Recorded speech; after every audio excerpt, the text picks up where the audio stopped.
മാലക്കല് ടൗണിൽ വർഷങ്ങളായുള്ള ട്രാൻസ്ഫോമറാണിത്. തൊട്ടടുത്തു തന്നെ 3ഓളം വ്യാപാര സ്ഥാപനങ്ങളുണ്ട്. മീറ്ററുകൾ മാത്രം മാറി ഒരു നഴ്സറി സ്കൂളും. നഴ്സറി സ്കൂൾ വിദ്യാർത്ഥികൾക്ക് അപകട ഭീഷണിയാണെന്ന് ആരോപിച്ച് ട്രാൻസ്ഫോമർ മറ്റെങ്ങോട്ടെങ്കിലും മാറ്റി സ്ഥാപിക്കാൻ ആവശ്യമുയർന്നിരുന്നുവെന്നാണ് സമീപത്തെ വ്യാപാരികൾ പറയുന്നത്. ഇത് സംബന്ധിച്ച് പത്രമാധ്യമങ്ങളിൽ വാർത്ത വന്നിരുന്നതായും ഇവർ പറയുന്നു. ട്രാൻസ്ഫോമർ മാറ്റി സ്ഥാപിക്കാനുള്ള പ്രവർത്തനങ്ങൾ കഴിഞ്ഞ ദിവസം ആരംഭിച്ചു.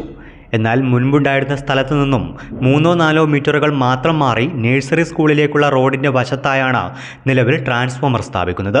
ഇത് കൂടുതൽ അപകട ഭീഷണി ഉണ്ടാക്കുമെന്നും ട്രാൻസ്ഫോമർ മറ്റെങ്ങോട്ടെങ്കിലും മാറ്റി സ്ഥാപിക്കാനുള്ള നടപടികൾ സ്വീകരിക്കണമെന്നും സമീപത്തെ വ്യാപാരികൾ പറയുന്നു. നിലവിൽ വർഷങ്ങളായിട്ട് സ്ഥാപിച്ചിരിക്കുന്ന ഒരു ട്രാൻസ്ഫോമറാണ് ഈ കാണുന്നത്. ഇത് നമ്മൾ പരാതി കൊടുത്ത് നഴ്സറി സ്കൂളിൻ്റെ പരിധിയിലുള്ളതാണെന്ന് പറഞ്ഞിട്ട് കുട്ടികൾക്ക് ബുദ്ധിമുട്ടാകുന്നുള്ള രീതിയിൽ അപേക്ഷ കൊടുത്തിട്ട് മാറ്റാനുള്ള പരിപാടിയാണ് ഇപ്പം നടന്നുകൊണ്ടിരിക്കുന്നത്. ഇതിപ്പം നിലവിൽ ചെയ്തിരിക്കുന്നത് ഇതിൽ നിന്ന് 2 മീറ്റർ മാറിയിട്ട് നഴ്സറി സ്കൂളിൻ്റെ ഫ്രണ്ട് ഭാഗത്തേക്കാണ് മാറ്റി വയ്ക്കുന്നത്. ഇതിലെന്താണ് കാര്യം ഇരിക്കുന്നത്?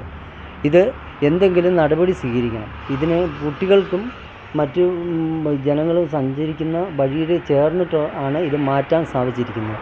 നഴ്സറി സ്കൂളുമായി ബന്ധപ്പെട്ട പരാതികളൊന്നും ലഭിച്ചിട്ടില്ലെന്നും റോഡ് വികസനവുമായി ബന്ധപ്പെട്ട അധികാരികളുടെ നിർദ്ദേശപ്രകാരമാണ് ട്രാൻസ്ഫോമർ മാറ്റി സ്ഥാപിക്കുന്നതെന്നും KSEB അധികൃതർ മീഡിയ 14നോട് പറഞ്ഞു.